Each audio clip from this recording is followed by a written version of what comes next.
Hello everybody and welcome to Focus, our daily video magazine for everything Tzivos Hashem related in Darchei Menachem. We are the first day of Shleishis Yemei Hagbala. Today is Gimel Sivan, is the first day of the 3-day preparations that we prepare ourselves even more for Matan Torah, Chag HaShavuos, the day that Hashem gave us the most priceless gift that ever did and ever will exist. Think about it. You know what? Let me give you a quick story. There was a person that was preparing and training for years to be able to climb up the highest mountain.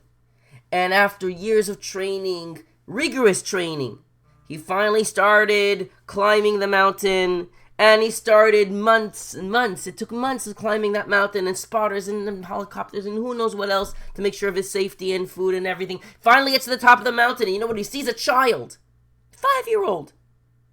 Sitting and playing. Says, I worked months, years to get here. How did you get up here? You're a 5-year-old. He said, what do you mean? I was born here. Guys, we have the schos of being born as Yidden, as Chassidim. Hashem gave us a Torah. Sometimes because we live with it so often, we take it for advantage. And we don't realize how special it is. Hashem gave us the Torah. Hashem gave us His Chachma, His most priceless, the most personal gift. And we're going to be receiving it again this Shavuos. Thursday night is Shavuos. Hashem gives us Torah early Friday morning. And Hashem is giving us this gift every year anew, a deeper dimension. Our Mashiach's going to come, a deeper dimension of Torah that was never ever given before is going to be given. We have this great schus. Let us start today and prepare ourselves further for Matan Torah with today's video. Why did the Rebbe tell the businessman to continue working in his business? Let us find out. Pay attention closely. Follow along so you know the answer. I have enough money to live comfortably. I give the doctor comfortably and everything comfortably. I'm thinking to learn 2 hours a day and to also help Chabad 2 hours a day working. I told them another Chabad rabbi. And I'm not sure about going into business yet. Half a day a day. But that I'm not sure of. I like the bracha in whatever I do. I'm not sure what I do. Also bracha for my family, my mother and my father, and for my relatives. They have good news and much atzlocha, and you continue the business also, not only in learning. Probably, It's very strange when coming from me about the business, but nevertheless it's a very good thing to show an example of successful businessman who has every day learning period, and happy about that. Thank you. And have a sweet year and sweet example. Thank you. Mr. Schiff. Bracha v'atzlocha. A sweet year. I wish you a very good and a very sweet year. Yeah, Rabbi, can I also ask for bracha for the Israeli prisoners or Who? The rabbi? Israeli soldiers? Soldiers. In Lebanon, they had a terrorist. In Lebanon, yeah. A special bracha for them too. Yeah, God will much bless you to have good news and for them to be freed. Yes. Now you know that there is a condition about how to free them and how soon to make it. Yes. God will much bless you. It is a good time to be successful. Yes. Yeah, you pray, you can help in it. Yes. I pray for them. Yeah, God will much bless you. Beautiful.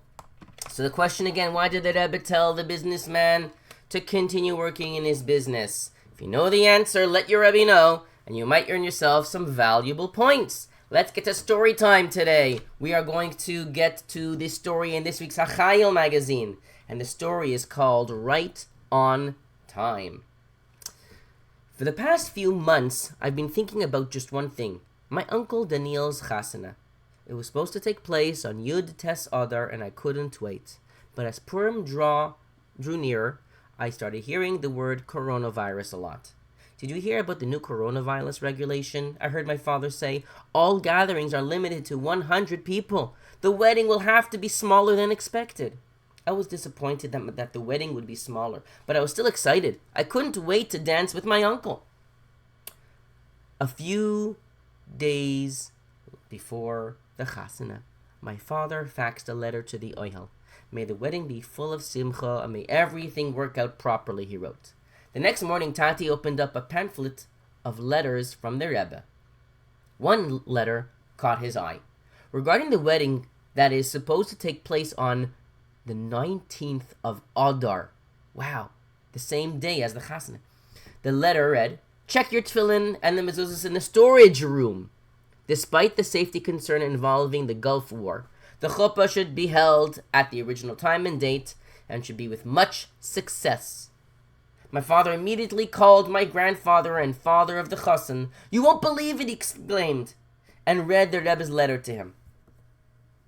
Saba, which is the grandfather, was astonished and shared it with his mechutan, with the father of the chassan. Wow, we just built a storage room and didn't put up the mezuzah yet, the Kal's father said. The Rebbe really is talking to us. That Shabbos, I couldn't sleep. The wedding was just a day away, but on Motzei Shabbos, we heard the news. All halls in Kfar Chabad must close. I was distraught. How would the wedding happen without a hall? We have the Rebbe's bracha, my parents reminded me. Don't worry, everything will work out. They were right. Despite the new rule, the wedding still happened the next day. Instead of taking place in Kfar Chabad, it happened someplace much more fun at the beach in Herzliya. Baruch Hashem, the wedding met all the health regulations and was even better than I had dreamed. Wow. This story is from Mendel Shvicha, from northern Tel Aviv, Eretz Yisrael. Very geschmack story. The Rebbe is always with us. Make sure that things happen. And in this case, even better. Thank you, Mendel. Let's move on to the Mashiach Minute with Rabbi Munitz. In Yana Geula Mashiach, the prophet Yeshaya said a prophecy that the redemption will be such an incredible redemption that we will even be able to understand why the exile had to be. We will be even able to thank Hashem for the hard parts of exile. As the verse says, you will say on the day of the redemption, I will thank you, Hashem, for being angry with me and putting me in exile. At that time, your anger will go away and you will comfort me. Even though now a Jew cannot feel that way, since we are still in exile, the prophet tells us that when the redemption happens, we will be able to feel it. We want Mashiach now. Amen. Thank you, Rabbi Munitz. Remember to fill in your missions, Talmidim. Make sure you do them. Put them inside the app, and you'll get credit and give nachas to the Eibishter, to the Rebbe, to your parents, and obviously yourselves. And let's get back to the question. Yesterday's question: what happened with the Yidden on Beis Sivan? The second day the Yidden were by Har Sinai. The answer is Moshe Rabbeinu went up to Har Sinai.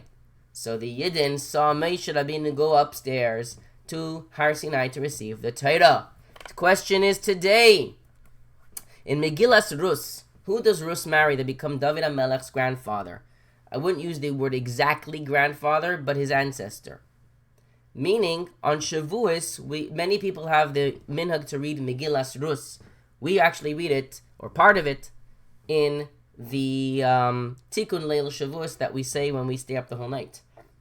The question is, in the end of the story of Rus, Rus marries someone who eventually becomes the ancestor, the great-grandfather of David HaMelech. Who is he? What is his name?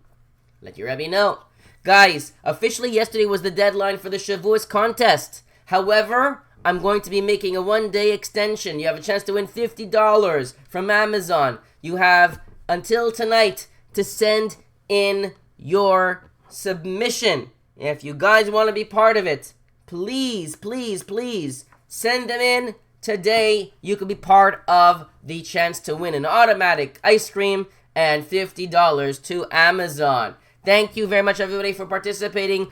Kabbalah Torah b'simcha pnimius, and we look forward to seeing you in Yerushalayim in the Beis Hamikdash HaShlishi. Take it from me ad mamish now. We want Mashiach now.